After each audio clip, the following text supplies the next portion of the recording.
ஆமென். மூன்றாவதாக நம்ம பார்க்கலாம் யோவான் 8ஆம் அதிகாரம் 11வது வசனம். யோவான் 8:11.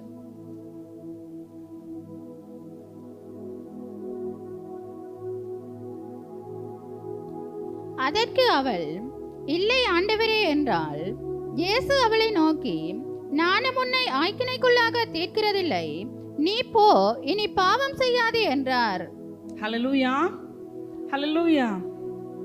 இங்கே நம்ம பார்க்கிறோம், அதற்கு அவள் இல்லை ஆண்டவரே என்றால் இயேசு அவளை நோக்கி, நானும் உன்னை ஆக்கினைக்குள்ளாக தீர்க்கதில்லை, நீ என்ன செய், நீ போ, இனி பாவம் செய்யாதே என்று சொல்லி கர்த்தர் என்ன சொல்லுகிறார், இங்கே அனுப்பி விடுகிறதை நம்ம இங்க பார்க்க முடிகிறது. யார் ஒருத்தர் அனுப்புகிறார்? பரிசுத்த வாழ்க்கை வாழாம தன்னுடைய வாழ்க்கை ஒரு கரை படிந்த ஒரு வாழ்க்கையை வாழ்ந்து கொண்டிருந்த ஒரு மகளுக்கு கர்த்தர் என்ன செய்கிறார்? ஒரு பரிசுத்தமான ஒரு வாழ்க்கையை கொடுக்கிறார். ஹல்லேலூயா.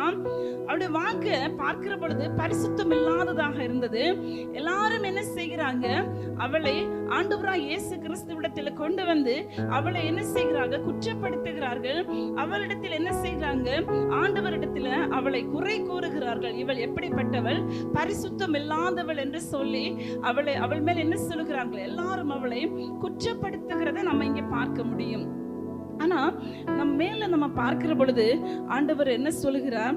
அதற்கு இயேசு நிமிர்ந்து அந்த ஸ்திரீயை தவிர வேறு ஒருவரையும் காணாமல், ஸ்திரீயே, உன்மேல் குற்றம் சாட்டினவர்கள் எங்கே? ஒருவனாயிலும் உன்னை ஆக்கினைக்குள்ளாக தீர்க்கவில்லையா என்று சொல்கிறார். இவங்கெல்லாம் குற்றம் சாட்டி கொண்டு இருக்கிற பொழுது ஆண்டவரும் என்ன செய்யவில்லை? அவளை குற்றம் சாட்டவில்லை. ஆண்டவர் என்ன சொல்கிறார்? உங்களில் குற்றம் இல்லாதவள் என்ன செய்யுங்க? குற்றம் இல்லாதவர்கள் இவளை பார்த்து என்ன செய்யுங்க? கல்லெறிங்க என்று சொன்ன பொழுது எல்லாரும் என்ன செய்து விட்டாங்க? அங்க நிக்கல. ஏன்னா எல்லாரும் எல்லாரும் குறைவுள்ளவர்கள் ஆனபடினால அவங்களால என்ன செய்ய முடியல? அங்க நிக்க முடியல.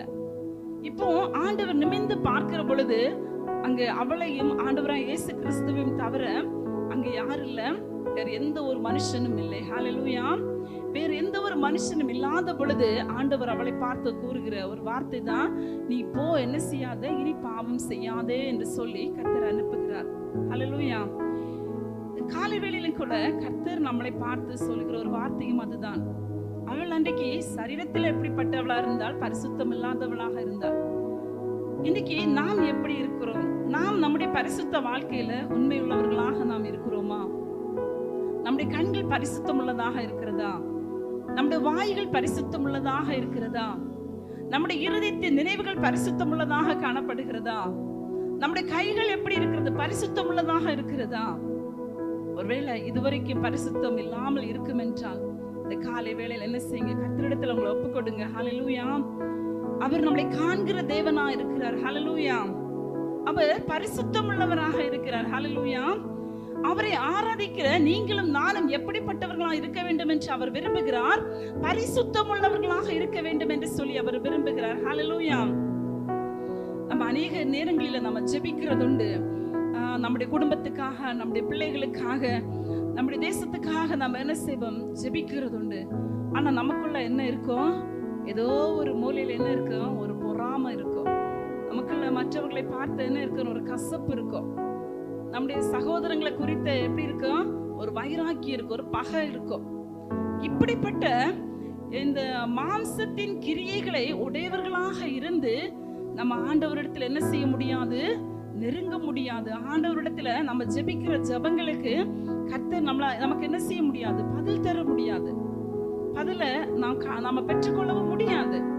ஆகவேதான் ஆண்டவர் இந்த காலை வேளையில என்ன சொல்லி நம்மளை பார்த்து, நீங்க என்ன செய்யுங்க? போங்க, இனிமேல் என்ன செய்யாதுங்க? இப்படிப்பட்ட மாம்சத்தின் கிரியைகளுக்கு நீங்க என்ன செய்யாதுங்க? அடிமையாகாதுங்க. நீங்க என்னுடைய சாயலில நீங்க உருவாக்கப்பட்டவங்க. நீங்க என்னுடைய சாயலில சிருஷ்டிக்கப்பட்டவங்க. என்னுடைய ஆவியை நான் என்ன செய்திருக்கிறேன்? உங்களுக்கு ஊற்றி இருக்கிறேன். நீங்க என்ன செய்ய முடியும்? ஜெயிக்க முடியும். இந்த மாம்சத்தின் கிரியைகளை நீங்கள் என்ன செய்ய முடியும்? ஜெயிக்க முடியும் என்று சொல்லி இந்த காலை வேளையில் கர்த்தர் நம்மளோடு கூட பேசிக் கொண்டிருக்கிறார். ஹல்லேலூயா, ஹல்லேலூயா. ஒருவேளை என்னால முடியல ஆண்டவரே என்று சொல்லி இந்த வேளையில நீங்க இருந்து கொண்டு இருப்பீர்கள் என்றால் கர்த்தருடைய சமூகத்தில் என்ன செய்யுங்க? அவரிடத்துல நீங்க உதவி கேட்கிற பொழுது அவர் உங்களுக்கு நிச்சயமாகவே உதவி செய்வார். ஹல்லேலூயா. கடந்த பல ஆண்டுகளுக்கு முன்பதாக ஒரு அருமையான ஒரு சகோதரியை பார்க்க நேரிட்டது. அந்த சகோதரியோடு கூட நான் பேசுகிற பொழுது அந்த சகோதரி சிறு வயதிலிருந்தே அவர்கள் எப்படிப்பட்ட ஒரு பாவத்துக்குள்ள ஒரு அசுத்தமான ஒரு பாவத்துக்குள்ளாக அவங்க தள்ளப்பட்டவங்க. அந்த பாவத்திலிருந்து அவர்களால் விடுதலை பெற்று வரவே முடியல. அந்த பாவம் என்ன செய்து கொண்டிருந்தது? அவர்களை கொஞ்சம் கொஞ்சமா அவர்களை அழித்து கொண்டிருந்தது. இப்போ அவனுடைய வாழ்க்கை அவங்களுக்கு சந்தோஷமா இல்லை. அவனுடைய வாழ்க்கையில ஒரு வெறுமையான ஒரு சூழ்நிலையில அவங்க நின்று கொண்டு இருக்கிறாங்க. அப்படிப்பட்ட ஒரு சூழ்நிலை நிற்கிற பொழுதுதான் நான் அவர்களை சந்திக்கக்கூடிய ஒரு சூழ்நிலை வந்தது. ஆண்டவராகிய இயேசு கிறிஸ்துவை பற்றி அவரை பற்றி அவர்களிடத்துல கூறிக்கொண்டு இருக்கும் பொழுது அவங்க சொன்ன ஒரு வார்த்தை, அவருடைய கண்கள் எப்படி இருக்கிறதா, மிகுந்த ஒரு பாவம் நிறைந்ததாகவே இருக்கிறது. என்னால் அதிலிருந்து விடுபட்டு என்னால் வெளியில வர முடியல சிஸ்டர் அப்படின்னு சொல்லிட்டு அவங்க வயதுல அதிகமானவங்க. ஆனாலும் என்ன செய்தாங்க, தன்னுடைய பாவத்தை தான் மறைமுகமாக பாவத்துல இருக்கிறத அவங்க என்ன செய்தாங்க, அன்றைக்கு அறிக்கையிட்டாங்க. தேவனுடைய சமூகத்தில் அறிக்கையிட்டு ஜெபித்தாங்க. ஹல்லேலூயா. அதனுடைய விளைவுகள் கர்த்தர் அவர்களுக்கு என்ன செய்திருப்பார்? பரிசுத்தமான கண்களை கொடுத்திருப்பார். ஹல்லேலூயா. அப்போ நம்ம வந்து அந்த சத்துருவான கொடுக்கிற உலக சிற்றின்பங்களிலே, உலக இச்சைகளிலேயே நம்ம வாழ்ந்து கொண்டு அதுல கிடைக்கிற சிற்றின்பங்களை நம்ம அனுபவித்து கொண்டு அந்த சந்தோஷங்களுக்குள்ள நம்ம இருப்போம் என்றால் நம்முடைய வாழ்க்கை எப்படிதான் இருக்கும்? தீட்டுப்பட்டதாக இருக்கும். ஹல்லேலூயா. நம்முடைய வாழ்க்கை ஒரு நாள் பரிசுத்தமாக்கப்பட மாட்டாது. ஆனால் நம்முடைய வாழ்க்கை பரிசுத்தமா இருக்க வேண்டும் என்று நீங்களும் நானும் விரும்பினால் இந்த காலை வேளை நாம் என்ன செய்ய வேண்டும்? நம்மளை முழுவதுமாக ஆண்டுடைய கருத்தில் நம்மளை ஒப்பு கொடுக்க வேண்டும். ஹல்லேலூயா. இங்கே இவளை எல்லா மனுஷங்களும் என்ன செய்யறாங்க? இவளை ஆண்டவராகிய இயேசு கிறிஸ்துவிடத்துல கொண்டு வந்து இவளை குற்றப்படுத்தி இவளுக்கு தண்டனை கிடைக்கும்படியாக இவளை கொண்டு வந்து நிப்பாட்டி இருக்கிறார்கள். ஆனால் கர்த்தரோ என்ன செய்தார்? அவளுடைய பாவங்களை மன்னித்து அவளுக்கு ஒரு புது வாழ்வை கொடுக்கிறார். ஹல்லேலூயா. ஹல்லேலூயா. இந்த நாட்களில் நம்ம ஒருவேளை கணவனுக்கு தெரியாமல், மனைவிக்கு தெரியாமல், கணவனும் இல்ல பிள்ளைகள் பெற்றோருக்கு தெரியாமல் ஏதோ ஒரு பாவத்துல நீங்க அடிமையாகி இருப்பீர்கள் என்றால் இந்த காலை வேளையில் உங்களை காண்கிற தேவன் சொல்லுகிறான், நீங்கள் என்ன செய்து விடுங்கள்? அவைகளை எல்லாவற்றையும் விட்டுவிட்டு அவருடைய சமூகத்தில் நீங்கள் என்ன செய்து விடுங்கள்? வந்து விடுங்கள் என்று சொல்லி அவர் விரும்புகிறார். ஹல்லேலூயா. அவருடைய சமூகத்தில் வருகிற பொழுது அவர் நமக்கு பரிசுத்தமான வாழ்க்கை தருவார். ஹல்லேலூயா. ஏனென்றால் இந்த உலகம் பொல்லாங்கானது. ஹல்லேலூயா. பொல்லாங்கான சத்துருவானவன் யாரை விழுங்கலாமோ என்று சொல்லி அவன் என்ன செய்து கொண்டிருக்கிறான்? வகை தேடி சுற்றி கொண்டிருக்கிறான். அவனுடைய வலைக்குள்ள நீங்களும் நானும் விழுந்து போய் விடவே கூடாது. ஹல்லேலூயா. ஹல்லேலூயா. கர்த்தருடைய வருகை அதி சீக்கிரமாக இருக்கிறபடியினால இந்த நாட்களில் அவன் யாரையும் விட்டு வைக்க விரும்புகிறதில்லை. அவன் எப்படியாவது எல்லாரையும் என்ன செய்து விட வேண்டும்? அழித்து விட வேண்டும் என்று சொல்லி அவன் என்ன செய்து கொண்டிருக்கிறான்? தீவிரமாக செயல்பட்டு கொண்டிருக்கிறான். ஆகவே இந்த நாட்களில் நாம் என்ன செய்து கொள்ள வேண்டும்? நம்முடைய பரிசுத்தத்தை நாம் காத்து கொள்ள வேண்டும். ஹல்லேலூயா. இன்னும் ரோமர் 6ஆம் அதிகாரம் 20வது வசனத்தை நாம் வாசிக்கலாம். ரோமர் 6.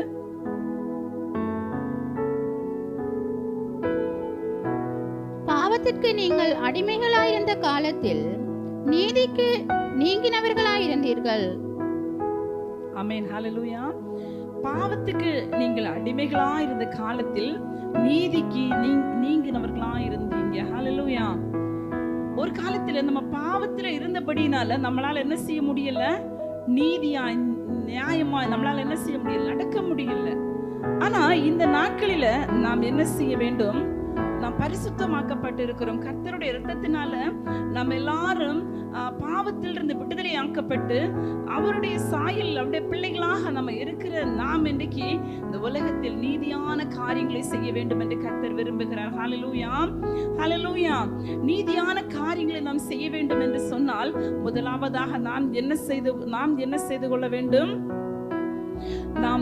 நாம் பாவத்துக்கு நாம் என்ன செய்ய வேண்டும்? நீங்களாக்கப்பட்டவர்களாக நாம் காணப்பட வேண்டும். ஹல்லேலூயா. பாவம் எங்க இருக்குமா? வாசல் படியில தான் படுத்து இருக்குமா? அப்போ அந்த வாசல் படியில படுத்திருக்கிற பாவத்துக்கு நாம் என்ன செய்யக்கூடாது? நம்முடைய இருதய கதவுகளை நாம் என்ன செய்யக்கூடாது? நாம் திறந்து கொடுக்க கூடாது. யாக்கோபு 1ஆம் அதிகாரம் 14வது வசனம் சொல்லுகிறது, அவனவன் தன் சுய இச்சையினாலே இழுக்கப்பட்டு சிக்குண்டு சோதிக்கப்படுகிறான் என்று சொல்லி. அப்போ இன்னைக்கு நம்முடைய வாழ்க்கையில நாம் நீதி செய்யாமல் நாம் நீதிக்கு புறம்பானவர்களாக இருக்கிறோம் என்றால் யார் காரணம்? நம்ம தான் காரணம். நம்ம எப்படி இருக்கிறோமா? நம்முடைய இச்சைகளில நம்ம சிக்கொண்டவர்களாக இருக்கிறோம். இந்த காலை வேளையில ஏதோ ஒன்றில நாம் சிக்கி கொண்டு இருக்கலாம். ஏதோ ஒரு காரியத்தை நாம் விரும்பி கொண்டு இருக்கலாம். அது நம்முடைய வாழ்க்கையில கிடைக்காமல் என்ன செய்யலாம்? தாமதித்து கொண்டு இருக்கலாம். அந்த காரியத்திலிருந்து கர்த்தர் இன்றைக்கு நமக்கு விடுதலை தரப்போகிறார். ஹல்லேலூயா, ஹல்லேலூயா. நமக்கு என்ன தேவை என்பதை கர்த்தர் அறிந்திருக்கிறார். ஹல்லேலூயா. நாம் அவர் விருப்பப்படி நாம் இருப்போம் என்றால் கர்த்தர் நம்மை ஆசீர்வதிப்பார். ஹல்லேலூயா. ஆண்டவர் விரும்புகிறது என்ன? விரும்புகிறார் நாம் நீதியாய், நாம் அவர் எப்படி அவர் நீதியாய் இருந்து வாழ்ந்தாரோ அதே போல நாமும் நீதியாய் நாம் நியாயம் தீர்க்கப்படுகிற நாட்களில நாம் நீதியாய் காணப்பட வேண்டும். தேவன் நம்முடைய கரத்தில் கொடுத்திருக்கிறது என்னது? நம்முடைய குடும்பங்கள், நம்முடைய பிள்ளைகள், நம்முடைய தேசம், நமக்கு அறிமுகமானவங்க, நமக்கு பக்கத்தில் இருக்கிறவங்க, இப்படி அநேகர் பேர் இருக்கிறாங்க. அவர்களுக்கு எல்லாருக்கும் நான் ஜெபிக்கணும். ஹல்லேலூயா. அவர்களை பார்த்து நம்ம என்ன செய்யக்கூடாது? பொறாமப்படவே கூடாது. அவங்க என்ன செஞ்சிருப்பாங்க? நல்ல வீடு கட்டி இல்ல நல்ல வசதியில எப்படி இருப்பாங்க? நல்ல உயர்ந்து இருக்கிற பொழுது அவர்களை பார்த்து நாம் குறுக்கு வழியில போய் என்ன செய்யக்கூடாது? நம்ம என்ன செய்யக்கூடாது? நம்மளும் அதே போல உயரணும் அப்படின்னு சொல்லிட்டு நம்ம என்ன செய்யக்கூடாது? பிரயாசப்படக்கூடாது. அவர்கள் கைகள் எப்படிப்பட்டது?